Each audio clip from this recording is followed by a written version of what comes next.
now in the BEDucator program, you've gotten pretty far.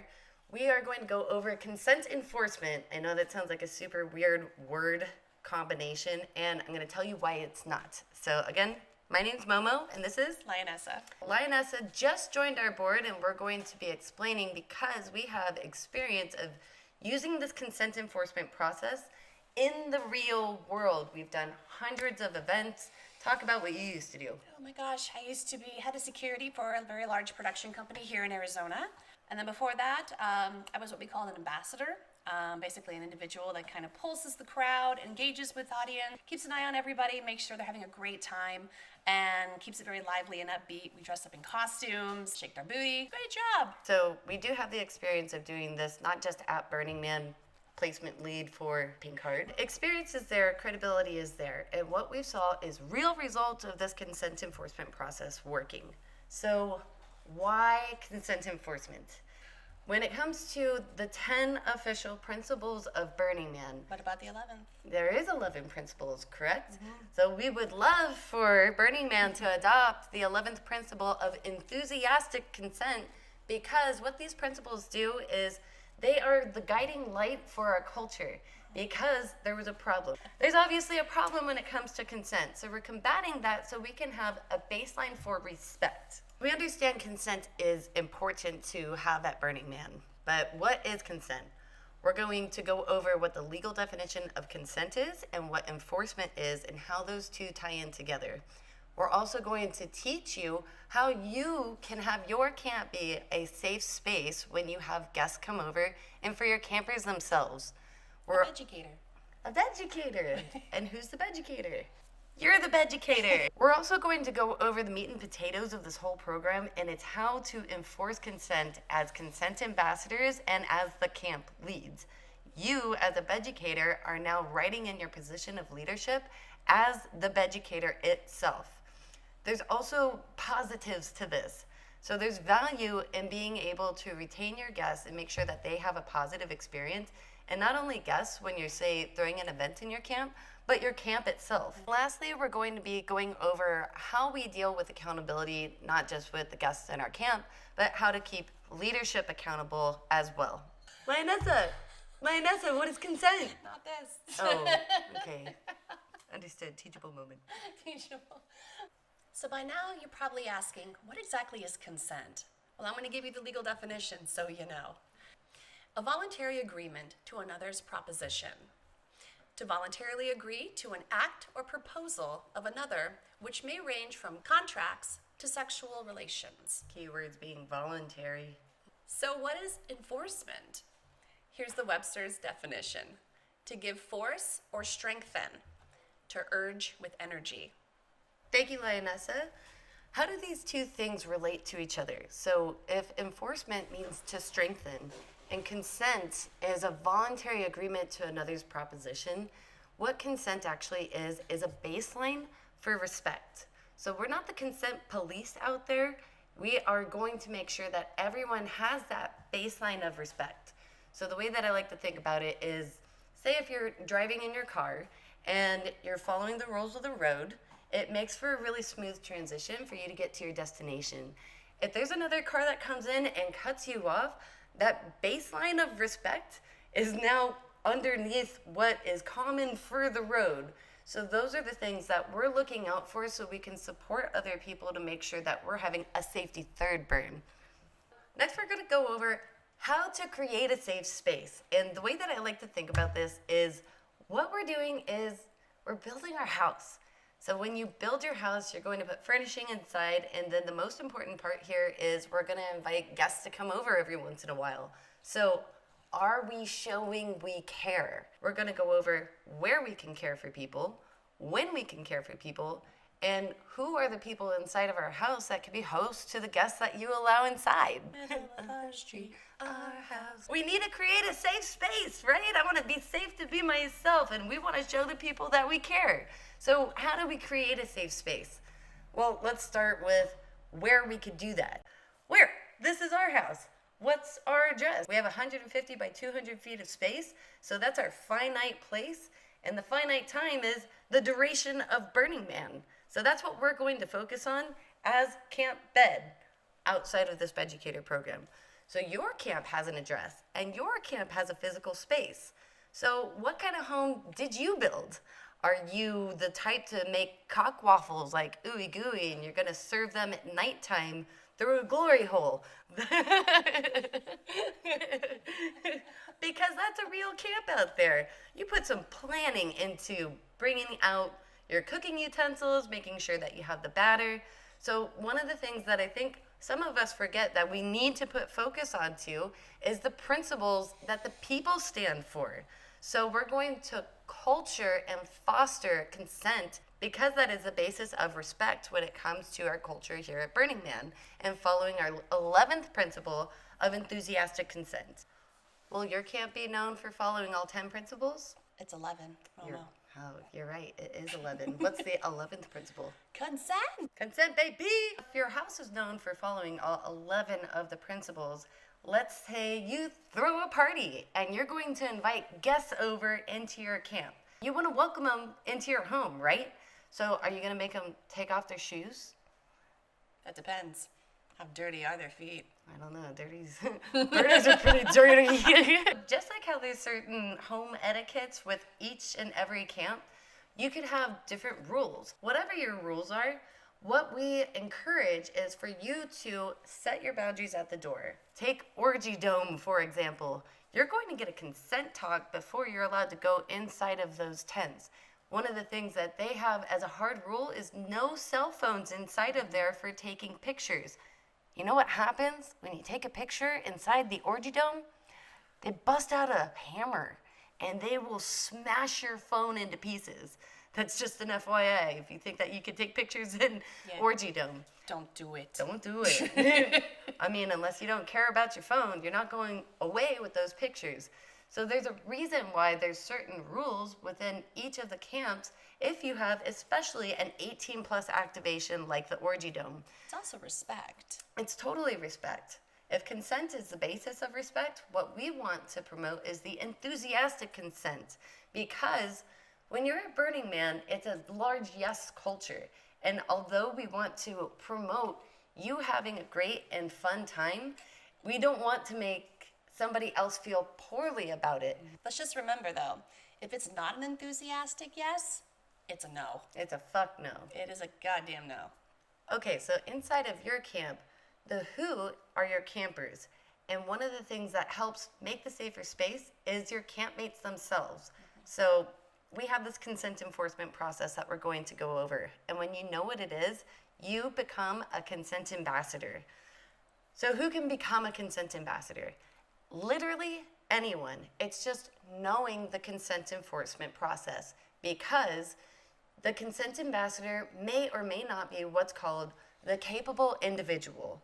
So that's where our camp leads, being leads, were responsible for dealing with situations that need to be escalated. Camp leads are people too. So sometimes when that person is a camp lead and they're not the capable individual, it needs to get escalated to, say, a ranger.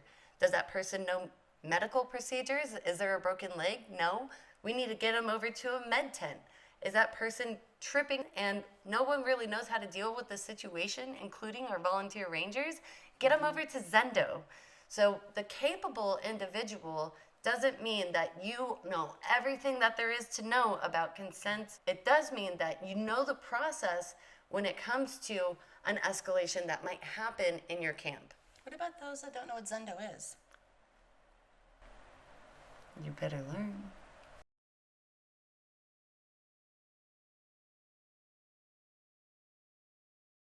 Okay, so a quick overview of what the consent enforcement process is. This is something that the consent ambassador, which can be anyone, can do, keeping in mind of the capable individual. So the first step in the consent enforcement process is called the hey, how's it going? What this is bystander intervention.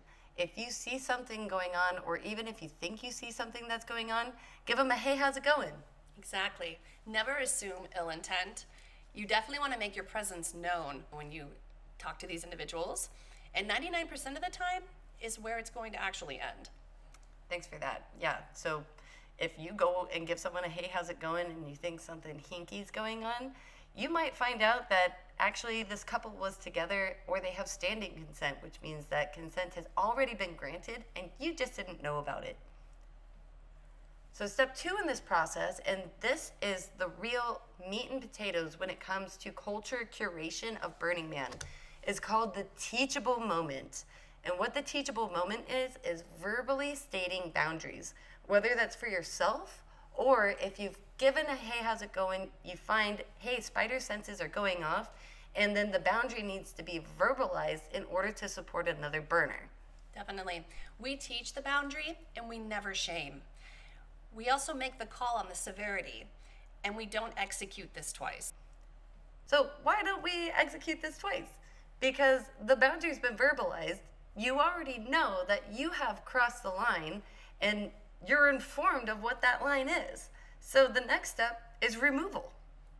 Yep, it's either going to be temporary or it's going to be permanent.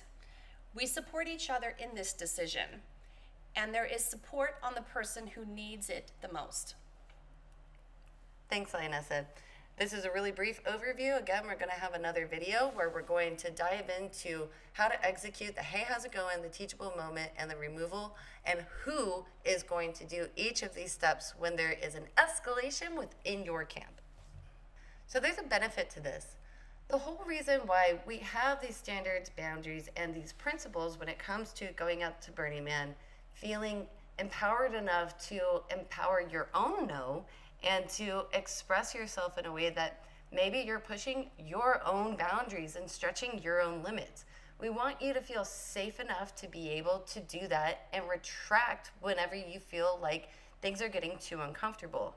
When you as a camp are able to foster this environment where people feel that safe and you're known for being able to cultivate that level of safety, what you're gonna get is retention. And the reason why retention is such a positive feedback for you as the camp is that they had a positive experience while being at your camp, whether it's your campmates themselves or if it's the guests that came over to whatever gatherings that you had in your home. Your people don't care how much you know until you show how much you care. This program just showed you a little bit on how you can create the world that you want to live in by fostering a community of enthusiastic consent. And what we're doing here is we're empowering the discourse, specifically with that teachable moment, which we'll get to in the next video. So in having people have a positive experience in your camp, that means that sometimes there's a bad apple, and that doesn't mean that they're a bad person. We are in a world where, let's be real, people might be overindulging in drinking, or maybe they are on psychedelics. And whenever they're driving the car and they cut somebody off, there needs to be accountability. So we do that by foreshadowing enthusiastic consent as the 11th principle in your camp.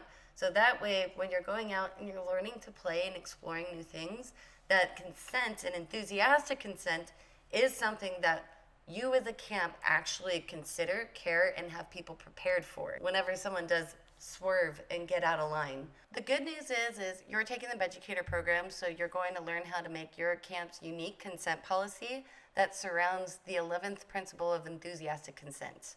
What we're also going to provide is how to create an incident report surrounding all 11 of the principles. So that way we're holding our campmates accountable. Do we also hold leadership accountable? Absolutely. Good. I'm glad you asked. So what BED has, and you can take this into your own camp, is called the Camp Culture Lead. When there's an incident report, the BED heads, the board of directors, will read the report, and then they'll go and give a hey, how's it going to that campmate and a teachable moment where it's appropriate, and decide maybe removal needs to happen, whether temporary or permanent. So what if someone has a complaint against the board of directors? The Camp Culture Lead collects these specific incident reports and has raised their hand to make sure that the board of directors are also being held accountable. Quick question. Can you make an anonymous incident report? Absolutely. So if an anonymous report comes in, the Camp Culture Lead will address what the incident is about and then give the teachable moment. The one thing that we can't do with an anonymous report is check to make sure that the person who made the report is okay, because the report is anonymous. The good news about this is it keeps a paper trail to make sure that leadership doesn't have multiple different reports surrounding the same issue. The whole goal here is to have a teachable moment for changed behavior. Thank you for helping build our home with us and showing other burners that we care and would look out for each other. We wanted to go over some future efforts to really make this program work within our culture. So we're going to be partnering with regionals as the Bureau of Erotic Discourse BED. So what we're looking for is to have a department lead who is a BED head, so that is a BED leader at the state level for all 50 states when it comes to regional burns. So we're taking it outside of Big Burn and we're condensing it down into the state level. We are pushing for enthusiastic consent to be the 11th official principle of Burning Man organization. We've been asking for this for a while because there's a problem. So we want to have this as an official principle to make this work easier for new burners. Last but not least, we want a BEDucator in every single camp at Burning Man.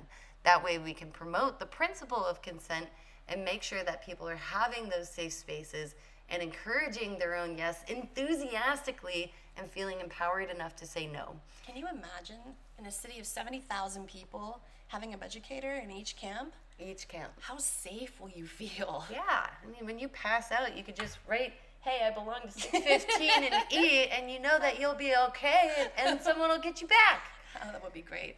Yes, it would be great. So thank you in helping us create that safe space that we want. And if you need more help with this training, we have a Bed Buddy system. So reach out to us at bedburningman@gmail.com.